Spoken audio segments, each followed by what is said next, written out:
Please join us in learning more about the various ways people communicate as APS acknowledges AAC Awareness Week on October 25th to October 29th, 2021.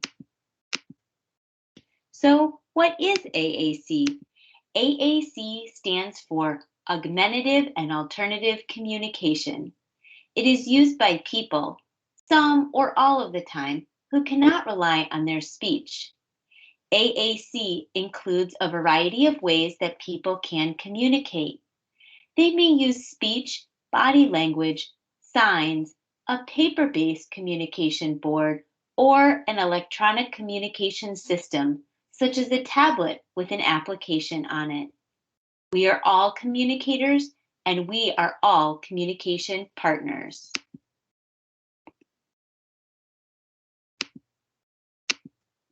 Examples of AAC systems. Let's look at some examples of different AAC systems. All of these systems are used by students in APS. This is an eye gaze system. Students use this with a partner and look at the word or letter they want to communicate. With the Picture Exchange Communication System, or PECS, students combine picture icons to build sentences to communicate about the things they want. They give the picture or sentence strip to their communication partner. "3D symbols can be used with students who are blind or have low vision. Each symbol looks and feels uniquely different so they can tell the words apart. These symbols also have Braille on them. These are printed on a 3D printer.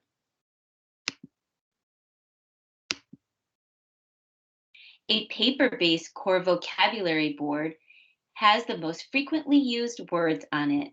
These are the words that we use all the time with different people and in different places. A core vocabulary board can be small or large, like the posters you may have seen in your classroom or school. Electronic communication device. Some people call electronic communication devices a talker. This may be a tablet with an app on it. It is in a special case to protect it from getting broken or damaged. It has a handle or strap, so it's easy to carry everywhere. This is important because students need to be able to communicate everywhere they go and with everyone they want to communicate with. What are some tips to remember when communicating with people who use AAC? Let's discuss 5 tips to keep in mind when you're communicating with an AAC user. Tip number 1, keep it out and within reach. If you see a classmate who uses AAC, offer to help them if they cannot reach it or if it's somewhere far away. They will have it with them all the time and take it to all the classes and school activities that they go to, such as math, science, PE, lunch, music, assemblies, recess, everywhere. If a classmate needs to charge their device, you can help by letting them sit near an outlet or asking if they need to borrow a charger. Tip number 2, model. Modeling, or aided language stimulation, supports the person to know what they might say and how they could say it using their communication system. Point to the word that you are saying on their communication system. Hold your finger on the word that you are saying. Keep your finger in place long enough for the AAC user to see what you're pointing to. You only need to point to 1 or 2 words when you are talking, not every single one. Tip number 3, attribute meaning. We all communicate without words sometimes, laughing, smiling, jumping up and down, frowning, putting your head down, and pointing are all ways of communicating. Attributing meaning means that you comment on what you see the person doing and showing the person what they could say on their AAC system. Here, this girl is smiling. The teacher might say, I see you smiling. You like that idea.